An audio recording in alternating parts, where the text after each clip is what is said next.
Yaorana et Maeva sur ITFM, chers auditeurs. Je vous présente Jason Mang Sang. Yaorana à toi.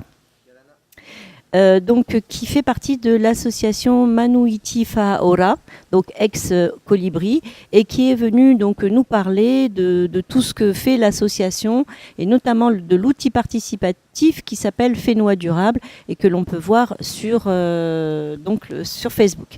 Donc Jason, je te laisse le micro, présente-nous l'association et les divers outils que vous gérez donc. Très bien, Maoloulou. Alors, pour ce qui est de l'association Manuiti Faola, c'est une association qui travaille déjà, qui a un beau background derrière eux, parce que ex-Colibri Tahiti, ex-2D Attitude, on a plusieurs années derrière nous. On a notamment organisé les Alternatiba, qui ont regroupé pas mal de personnes à cette époque-là. Et actuellement, donc, on fait toujours de l'écologie de façon transversale, c'est-à-dire de façon générale. Et le plus gros de nos projets, c'est surtout de développer des outils pour rendre l'écologie plus accessible. Et voilà. Donc parmi ces outils, il y a ce fameux forum du Fénois durable, qui est donc une page Facebook où on regroupe en fait toute l'actualité de ce qu'on appelle les acteurs du changement. Les acteurs du changement, ça peut être une institution, des particuliers, une entreprise qui font quelque chose pour le Fénois, pour l'écologie. Et on regroupe en fait toutes ces personnes-là et on valorise toutes leurs actions.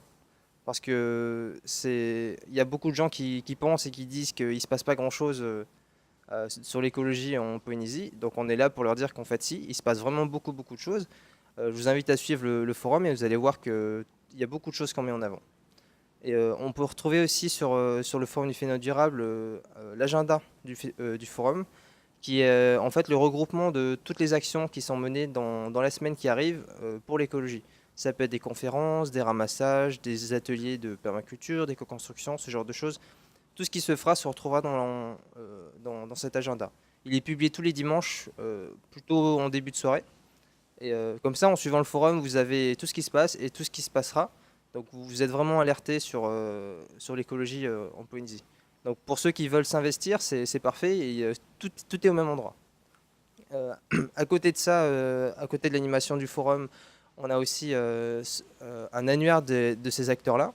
Donc on les recense et l'idée c'est sur un site internet, on a une carte interactive, on les géolocalise tous. Le site c'est celui de Colibri Tahiti. Donc dessus vous avez accès du coup à cette fameuse carte interactive où on géolocalise tous ces acteurs du changement. Et en plus de ça vous avez accès en cliquant sur les points à une fiche descriptive de l'acteur. Donc actuellement on est à peu près une centaine d'acteurs, un tout petit peu plus. Et d'ici les prochains mois, on espère arriver vers 150-200 acteurs. On n'a pas encore fini notre recensement. Mais là encore, l'idée, c'est un peu de mâcher le travail. Ceux qui cherchent des acteurs, qui veulent faire des choix plus écologiques et qui n'ont pas envie de passer 4 heures à chercher ça sur Internet, et on peut savoir ce que c'est, et ben, pour le coup, tout est au même endroit. Donc derrière, il y a tout un travail de base de données et d'aller rencontrer les acteurs pour voir ce qu'ils font et l'idée qu'ils ont derrière la tête dans leurs actions. Et tout est regroupé là. Donc il y a cet annuaire-là, plus le forum, et à côté on a encore quelque chose, c'est le blog et la page Facebook Ava Info. Donc là c'est un relais de toutes les informations sur l'écologie. Quand on dit écologie chez nous, ça regroupe un peu tout, c'est aussi l'éducation, c'est aussi la solidarité. Ça regroupe toutes ces informations-là qui sont relayées par la presse. Et on a un journaliste qui travaille dessus, qui recueille toutes ces informations-là et qui fait des revues de presse là-dessus. Donc avec ces 3 outils, l'idée c'est vraiment d'avoir tout sous la main. Vous savez tout ce qui se passe sur le territoire en termes d'écologie vu par les médias, vous avez tout ce qui se passe sur le territoire en termes d'écologie via les acteurs du changement, vous avez tous les événements qui se passent en Polynésie, et voilà. Donc l'idée c'est ça, c'est de rendre l'écologie plus accessible, plus facile, d'éviter qu'il y ait on connaît tous chez les écologistes, une marche énorme d'informations et de recherches à faire avant de savoir ce qui se fait. Donc, voilà. Et à côté de ça, un projet un peu plus personnel, c'est les rendez-vous écologiques du mardi. Et l'idée, c'est d'insérer en fait l'écologie un peu plus dans le quotidien de tout le monde, qui croise l'écologie un peu plus souvent, parce que c'est souvent des discussions de bar et quand on boit un verre ou ce genre de choses, mais l'idée c'est qu'ils voient le plus souvent. Je suis du coup pour ces rendez-vous, je les fais à Paofei tous les mardis de 17h à 18h30, sous le Faré Okulia, c'est celui du milieu. Donc je me mets là sur une table, j'ai une petite pancarte des rendez-vous écologiques et j'invite les gens à me rejoindre. Alors j'attrape des gens qui passent et l'idée c'est simplement de répondre aux questions. Répondre aux questions parce que on a remarqué beaucoup quand on fait des manifestations, des ramassages et tout, il y a beaucoup de gens qui nous demandent ah j'aimerais bien m'investir dans une association mais je les connais pas, je sais pas lesquelles. Ben, moi je peux vous répondre à tout ça. Il y a des catalogues numériques des associations, par exemple sur le site de la fédération. Je peux répondre à ça. Il peut y avoir des gens qui disent ah l'huile de palme il paraît que c'est pas bien. Comment je fais pour l'éviter? Je peux répondre à ça. Comment je fais pour ne pas participer à la déforestation? Je peux répondre à ça. À toutes les questions de l'écologie, je suis plus ou moins capable d'y répondre. Et l'idée c'est ça, c'est de plutôt que vous soyez tout seul devant votre ordi à passer plusieurs heures à chercher tout ça. L'information est déjà pré-mâchée dans ma tête parce que j'ai passé des années à chercher tout ça et je réponds à vos questions. Tout et n'importe quoi sur l'écologie. Je peux aussi vous mettre en contact avec des associations que vous voudriez, où vous voudriez vous investir, ou même d'autres personnes qui mènent d'autres projets. Dans le cadre du coup du forum, de l'annuaire et tout, j'ai une bonne connaissance de tous les acteurs, donc je peux facilement vous relier à eux. Et voilà, c'est une maintenance tous les mardis pour répondre à ces questions. Alors, tu nous as brillamment présenté tout ça et du coup, moi, j'aimerais qu'on s'arrête 2 minutes sur toi, Jason, et que tu te présentes toi plus particulièrement en nous expliquant, je veux pas tout savoir sur ta vie privée, mais je voudrais savoir ton parcours un petit peu et qu'est-ce qui t'a amené justement à t'intéresser, à t'investir dans l'écologie. Très bien, alors en 2 minutes, on va essayer. Alors du coup, moi c'est Jason, j'ai que 22 ans. Je suis né, j'ai grandi ici. Et en fait, tout s'est passé en France pour moi. J'y suis allé pour mes études à mes 19 ans, après une année à l'université ici, après mon bac. Je suis parti pour 3 années d'études en France, pour faire des études notamment de physique, de chimie, d'ingénierie, tout ça. Et la transition s'est passée là-bas. Comme en tant qu'étudiant, tu gères ton budget, tu choisis tout ce que tu achètes. Et c'est là qu'on commence à se demander, du coup, qu'est-ce que je choisis d'acheter? Des choses un peu plus éthiques, des choses moins éthiques. Qu'est-ce qui est éthique? Qu'est-ce qui n'est pas éthique? Est-ce que ce qui est éthique est vraiment éthique? Toutes ces questions-là, du coup, m'ont amené petit à petit à savoir plus ou moins c'était quoi les meilleurs choix pour le bien commun et l'environnement. Et pour moi, tout a commencé par l'alimentation. J'ai commencé par devenir végétarien. Et là, tu te poses beaucoup de questions sur ce que tu achètes. Et ensuite, je me posais des questions sur le zéro déchet, sur le bio, tout ça. Donc sur toute cette transition de 3 ans, est montée l'idée que c'est bien de réduire son impact sur l'environnement, mais c'est pas ça qui va aider les choses, parce qu'on est 7 milliards, et si on n'est que quelques millions à le faire, ça va pas arranger. Donc derrière, je voulais passer à l'action. Donc en fait, il y a 8 mois, j'étais en train de faire mes études encore, j'ai décidé de tout plaquer pour entrer au Fénois et m'investir là-dedans. C'est-à-dire arrêter de rester dans son coin. Et certes, je fais pas de mal à la planète, mais il faut aussi que j'incite les gens à le faire. Donc je suis rentré il y a 8 mois pour faire ça. M'investir à temps plein dans l'écologie. J'ai le confort et la chance d'avoir une famille qui me loge. J'ai des terrains où je fais pousser ma nourriture. Donc en fait, j'ai pas vraiment besoin d'argent. Donc j'ai ce confort de pouvoir m'y mettre à temps plein. Donc depuis 8 mois, je fais ça. J'ai contacté Colibri. Je les ai aidés. J'ai trouvé du coup du travail avec eux. Je m'investis bénévolement dans plein d'autres associations. Je suis notamment vice-président de Nanasec Plastique, où on mène de très belles actions. C'est une association du feu de Dieu. Et voilà, donc je fais tout ça, et à côté, je mène des projets personnels, et on en parlera une prochaine fois de créer aussi des manifestations pour que vraiment, il faut que les choses bougent. C'est très très urgent. Ceux qui voudront en parler, ben, là ça se passe au rendez-vous. Mais voilà, c'est pour agir contre ça et essayer d'améliorer les choses autour de moi. Est-ce que tu trouves que globalement, les jeunes sont réceptifs? Est-ce que les jeunes s'y mettent? Parce que certes, on est sur un très grand territoire au niveau, on va dire, marin. En termes de terre, on est sur des territoires beaucoup plus réduits. On ne va pas parler de la montée des eaux aujourd'hui, parce qu'avec tout ce qui tombe, on en a déjà suffisamment. Mais comment tu qualifierais globalement pas le comportement, mais le positionnement des jeunes sur le territoire, justement, par rapport à toutes ces questions d'écologie? Parce que, sincèrement, à t'écouter, je suis pas sûre qu'il y en ait autant qui se posent autant de questions. Alors oui, effectivement, moi je pense que ma prise de conscience, ça s'est faite en France, c'est pas pour rien, c'est parce que ici, il faut le dire, on a la belle vie, et je comprends tout à fait les gens qui se soucient pas forcément de ça parce qu'ils ne croisent pas ces questions d'écologie dans leur vie. Nous, on regarde au loin, tout va bien, on le voit pas ce continent de déchets.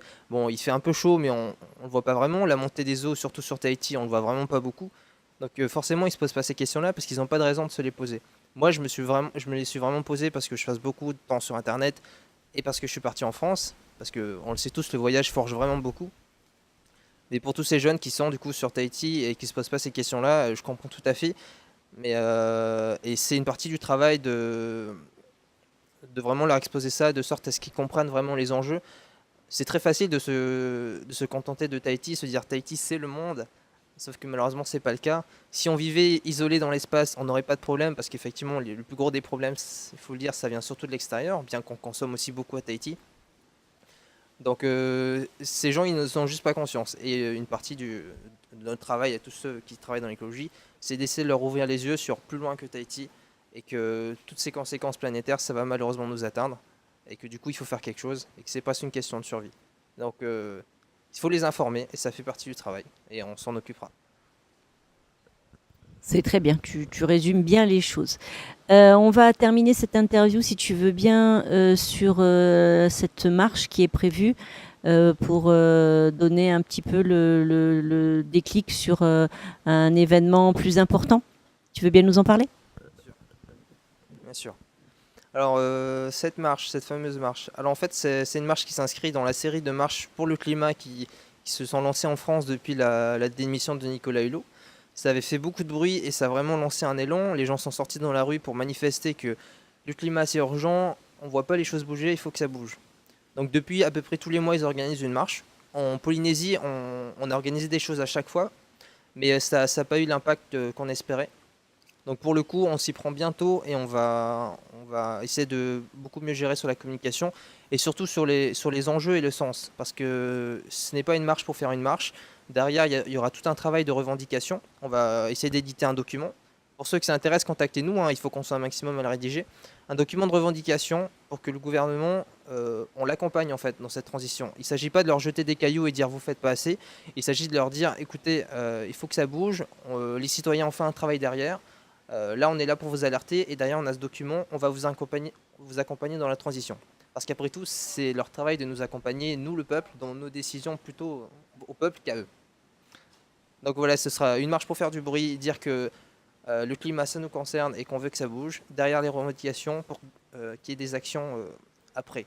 Donc l'idée, c'est vraiment que cette marche soit vraiment un levier de ce que j'aime appeler un peu une nouvelle ère, où vraiment, tous ces enjeux d'écologie, ça rejoint beaucoup de concepts et de traditions polynésiennes, hein, de connexion à la nature, de respect à la nature.